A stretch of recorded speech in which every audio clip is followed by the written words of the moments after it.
Hey folks, Andrew here. I haven't quite worked up my motivation to work on the JLG again. I just kind of towed it in.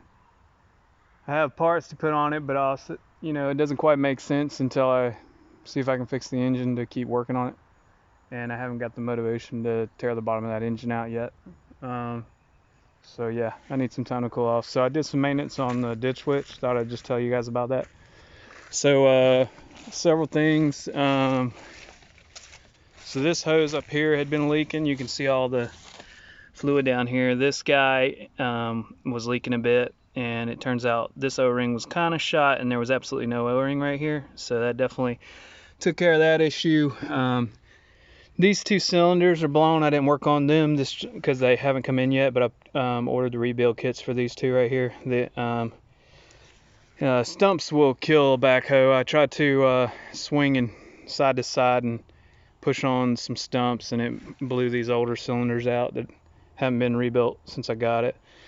This cylinder's been blown for a while, so I rebuilt that today because I've done so many now. It was a pretty straightforward job. Same thing with breaking stumps the other day. I broke this leg clean off, so I welded that back up. It's one of the things I did on this. I welded that up yesterday. This leg was broke clean right here from standing up high and pushing with the backhoe really hard. Puts a lot of forward and backward force until I broke that guy loose. And it's funny, this one had already been broke, and it's the original weld that broke, right around the original weld, so maybe they just didn't do a great job, or maybe it's just not very strong. This metal's not real thick, it's like 1/8 inch or something.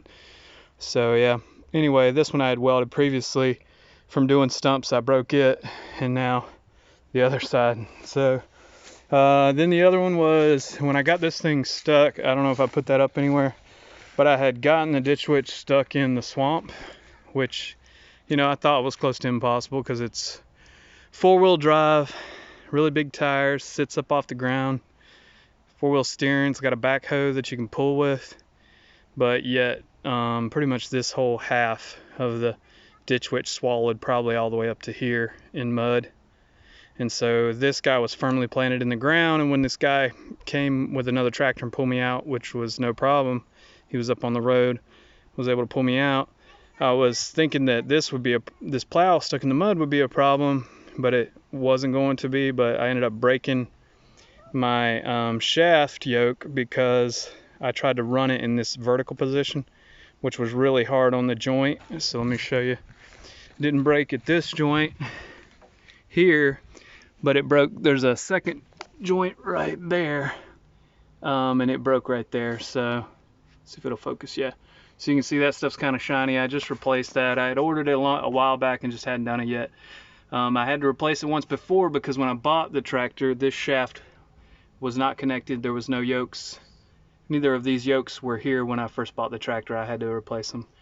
And just a tip for you guys, Rotary Cutter Supply has at least one of my yokes that I needed, and the universal bearing I needed, which saved me a ton of money. The inside yoke, which was a spline yoke, I ended up having to buy from Ditch Witch, which was ridiculous. It was like 160 or 200 bucks just for one yoke, which is just outrageous, but I did it because I couldn't find it anywhere else. But this one guy here was like 30 bucks, and the universal joint was like 10 or 20 bucks. It was like 60 bucks for the other two, and I had to buy a second one. So anyway, up to 120 because this yoke did break. So maybe they aren't the strongest or whatever, but if I was operating it properly, I don't think I would have had a problem. I think it was just because that vertical position, I ran it at really high amount. That's what did it. So yeah, just waiting on 2 more rebuild kits for this front cylinders on this guy, and he's in pretty good shape. Got a lot of attention the last couple days, and I want to get ready for it. I'll drop the oil pan on this other guy. All right, thanks for watching, guys.